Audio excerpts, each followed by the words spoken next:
Peace to the planet Earth. That's what I'm starting it off today with Friday, man. It's a wonderful day. If you breathe and you bless. The world is crazy. It's chaotic. You could be anywhere in the world, but you're here with us. You're here, D100 TV.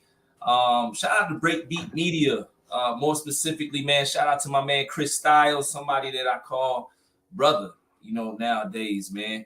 Right now, TikTok, I think we just broke 200K views. With a snippet from the story. I didn't even check the numbers today. Somebody texted me earlier and said we're doing numbers. Before that, over 90K. If you haven't seen the full interview, check that out over on YouTube, Breakbeat Media. Again, shout out to Chris Styles and Trapping Anonymous, which is that's the platform. It's dope. It gives perspective. It gives context to stories that, you know what I'm saying, a lot of people might not necessarily have heard. You feel me? Today, aside from that, I just want to say shout out to each and every one of you for supporting the content, supporting the platform, pushing it forward, helping push the conversation, and growing the community, as I say, because that's what it is. I'm proud because this community started with basically the motivation of trying to get attention to my brother's case. Again, Free Jefferson Ellie, who right now we have over 186,000 signatures on the governor of the Commonwealth of Virginia's desk, and we're asking him to let my brother come home. But that was the motivation, and everything else was just vision. It was inspiration, and it happens from you guys, and it happens because we've got a diverse community. Yesterday, I had a brother that did 30 years, Rashid Shabazz, come through and drop plenty of jewels and give perspective to what it means to do 5 years in segregation and 30 years of incarceration. Today, I get to talk to my brother in front of y'all, my brother Brian Howard, somebody that I knew while I was incarcerated, something that I don't often share, but if you've seen any of the trailers recently from the interview with Breakbeat or maybe some other stuff I posted, I am a veteran of the United States military. I was actually enlisted in the United States Air Force active duty. No harm and disrespect, but I was not a weekend warrior. I was a full-time soldier, or airman in my case.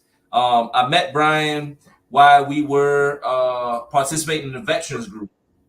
I think initially, I think that's what it was. What I liked about Brian was he was supportive and he's consistent. And if he says he's going to do it, he's going to do it.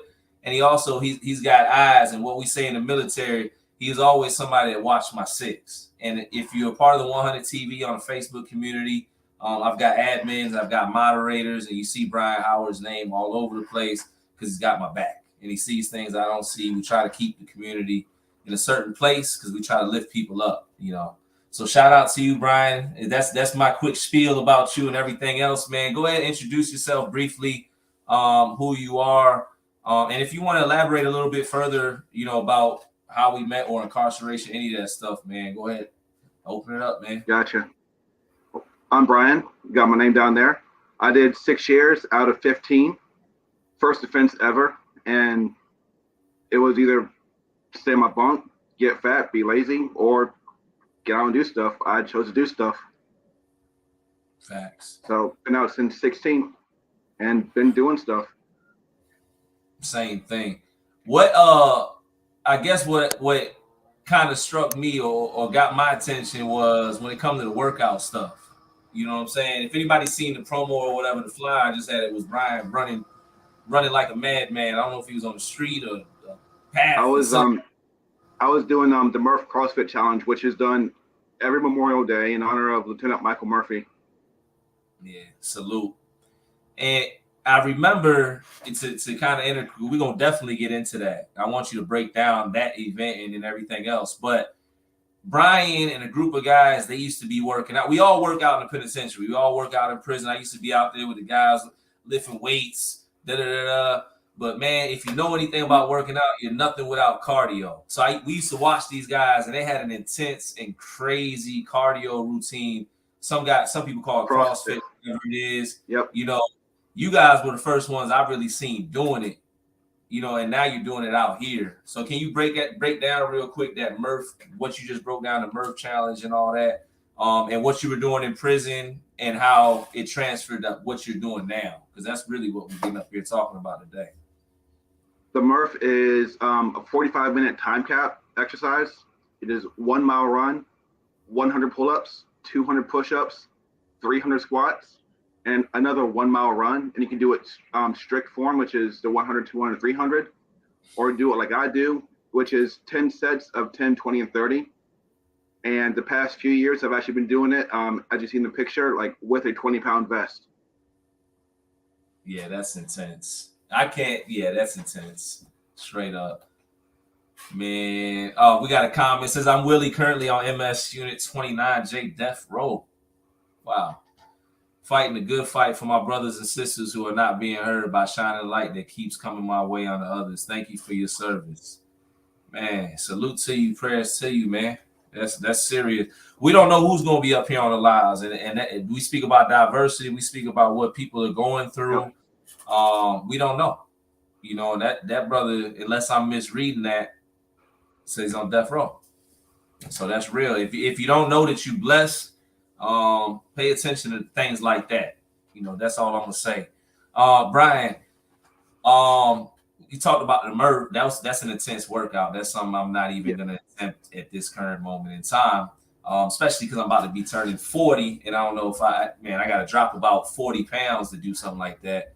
But you took that, you guys were working out, you're doing CrossFit, you're doing these intense workouts behind the wall. Do you think it conditioned you mentally? Do you think it helped discipline you? Like, what does it take to actually participate in something like that? Like, and how did you transfer over to this side of things with that? For me, I think doing those exercises and stuff, like, you just, to use an overused phrase, embrace the suck and get used to being uncomfortable and stuff. And like, in the worst days, like actually at work recently, we were working in 90 degrees because the AC was off. And I was I was sweating, complaining, whatever, but I was still working and everything, just drawing from the others, you know? Right. I think for me, I'm always intrigued by individuals that exercise discipline in different areas where I don't. Because I know, like, that's a place I haven't tapped into. I don't really, you know what I'm saying? I don't really know what's going on there. So for me, when I see somebody really focused on their physical, I know that the mental is in line with that, because anybody that's ever worked out, did anything, any type of grueling exercise, in order for you to grow, your mind has to tell your body, I'm not quitting. You still gonna work for me. You might want to quit, but the mind's like, nah, you're gonna keep going. And that's what I'm intrigued by. Can you break down like some of the events you've been running? Because we was talking on the phone. Yeah. I was on the phone for about an hour or something, and you were breaking down the events, and I'm sitting there in silence, which is hard for me to do because I like to talk. And I was in awe. Can you please break down, tell the people the type of what break down what OCR or what those things are, and then tell the people what type of exercise routines you do in those. OCR is OCR is pretty much obstacle course racing, like Spartan, Bone Frog, Tough Mudder, whatever. And I'm about to be 40 in July, and I'm doing a 50K 60 obstacle race in this November. And the longest race I've done, 50 kilometers. That's 31 miles. Jogging? With 60 obstacles. Yes, sir. With what? 60 what? 60 obstacles. So like your break is the run in between the obstacles. So in between 31 miles, you got 60 different obstacles. Yep. And this race, I was actually this same race I was pulled off for stage 2 hypothermia back in 2019, along with 70% of my ultra class. So the very next day. Hold on, time out. They pulled you from the race because you had hypothermia. Would you have pulled yourself? Did you know you had hypothermia? Because they had to pull you, which means you didn't tap out. I knew I was getting bad, but I didn't know how bad it was until I saw, or 2 or 3 races came up from behind me, other ultras, and like, dude, you all right? And I was like Casper White, and 2 of them stayed with me, and the other one ran to the next obstacle, which was barbed wire, number 1. And when I got to barbed wire, army crawl, And medical was there to pick me up, and they diagnosed me with stage 2 hypothermia. So I know it was bad off. I just know how bad. So my body quit on me that day. But the next day, I went back into the 13-mile beast to finish what's called the Spartan trifecta, which is doing the 5K, 10K, and half, or the full marathon in a calendar year. I would have had 2 trifectas had I finished the ultra. Hey, what type of things do you do to condition your mind to push your body like that? Because a lot of us a lot of it, like myself, I try to work out 3 to 4 times a week now. I just do basic straight bar work, jogging, stuff like that. Right. But like, what did you do to condition your mind? And was it prison? Was it surviving prison? That I don't know but what pushes you to that place where you can run 31 miles with 60 obstacles in between? With me, like in prison, started out just the camaraderie and stuff, because I worked out with other veterans and one other person, Squirrel. You may know him, I think. Mm-hmm. But out here, it's like, I guess you could say I'm stubborn and I just don't care what people think about me anymore. Well, I do, but I don't, Mm-hmm. So if they see me, they may be encouraged or whatever, so. So as you speak to that, what are some obstacles you've had to overcome as far as light? Because that's what I said, as far as in a title, anybody that's against all odds. But yep. What are some obstacles? What are some things that you've had to push through, you think, in order to get to where you are today? Well, when I first got out and stuff, like I looked for a job and actually had somebody physically step back from me at a potential job when they found out that I did 6 years for malicious wounding. And I was like, you don't even know me, and you already shut me down. They don't know the background. They don't know if you were defending yourself. They just knew that you had a malicious wounding charge. Yep. Yeah, and man. I'm working at Little Caesars now. And when I first started there 6 years ago, the owner didn't want to hire me, but the GM at the time, like, this dude came out with his serve safe and everything, so he wants to work. Right. And turns out the owner ended up making me full time because of my work ethic, which before prison, I didn't have much of one. I could barely hold a job for maybe 2 months, and now here I am going on 6 years at Caesars. So, and then later on, a couple years, I met my wife. She was kind of hold back a little bit, but she got to know me for me. Right. And so, like, I just put everything I can now into work and working out for my wife and my 3 kids. Facts. That's the motivation. That's the push. I think even for me, I don't know if I faced it the exact same way as you, but there was a couple of times where people heard. Matter of fact, I went to this interview one time, job interview, and it was for electric pallet jack, like an order selector job. Right. It was so crazy to me because anybody that knows factories, like 9 times out of 10, everybody's got felonies or what. Like, factory work is what it is. But this dude that was interviewing, when I told him I had a robbery charge or multiple robberies, he looked at me like, and I had never really experienced that until right there. And I remember it's like, damn, this is how this feels. Like, and a little bit, didn't it? Yeah, the last time I could really connect that feeling was being incarcerated when some asshole, excuse my language, of a guard walked through and looked down on me and kind of try to. And I think that needs to be shined a light on, man. One thing that, and I don't know if it's everywhere, but one thing that Atlanta's doing, or certain organizations like Bar Business are doing down here, they fought to make felons a protected class, which means you can't discriminate, which is dope. The concept is dope, man. So hopefully more cities, towns, whatever states get in line with that. Because I know Atlanta's, pioneering. Again, shout out to Bar Business because they fought for that. Another thing I heard was you said you didn't really keep jobs until you got locked up, until you went to prison. Right. How do you think prison? Because I know for me, prison gave me structure. Mm-hmm. Let me say this: I was in the military, and before I was in the military, I went to Lincoln's Challenge, which was ran by the Army National Guard. It was like a shock treatment program. You go Right. through there for 6 months, get your GED, and that's how I ended up in the military. So I had structure, but prison, I grew up in prison.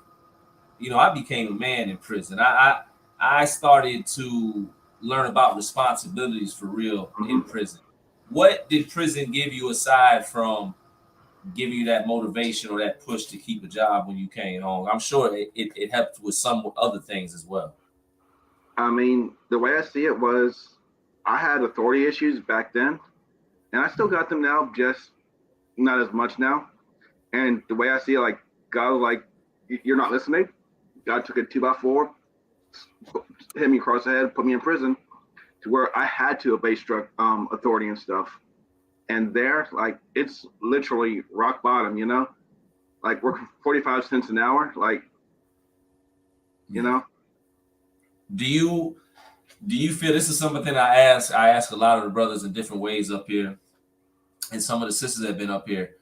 Do you think prison is there anything that still affects you or impacts you from prison? Is there any trauma? Is there anything that you're like, you just can't get over, or has it made you move a different way? Because I know I'm gonna give you an example. I'm more vigilant, like aware of my surroundings. Like, I'm always, you know, keep my head on the swivel and stuff, you know? Yeah, me too. I think one of the things I battle with right now, and this is kind of like off topic, but I am who I am when I talk. I battle with the vigilance aspect, because I make the horrible mistake sometimes of watching the news. I tell anybody, don't watch the news. But what do? Right. I watch the news, right? And the news is 93% negative. And it makes my vigilance turn into like an anxiety-filled vigilance. You know, you turn the news and you hear like 6 people died in a car crash and that, I guess I'm trying to get out of that. And I feel you on it. It's like I still want to be vigilant. I still want to be on point, but I don't want to be over vigilant. I still want to. Right. My wife's always, she's begging me. She's like, stay in the moment, learn to appreciate the moment, stare at the waterfall. Why are you looking at the parking lot? You know, and I get it. You know what I'm saying? But hey, I feel you on that, man. I would say, like, I always, like, I just go with the flow. Like, even in the races and stuff, like, I draw from the energy of the racers, the crowd, everything, and I just go with it and just enjoy life and go with the flow. That's fire. What type of training do you do for these races? Training per se, nothing really, but I do ride 5 miles one way to work every day, so that's total 10 miles on bike every day that I work. Also got weight vest, 80-pound sandbags, treadmill, some weights.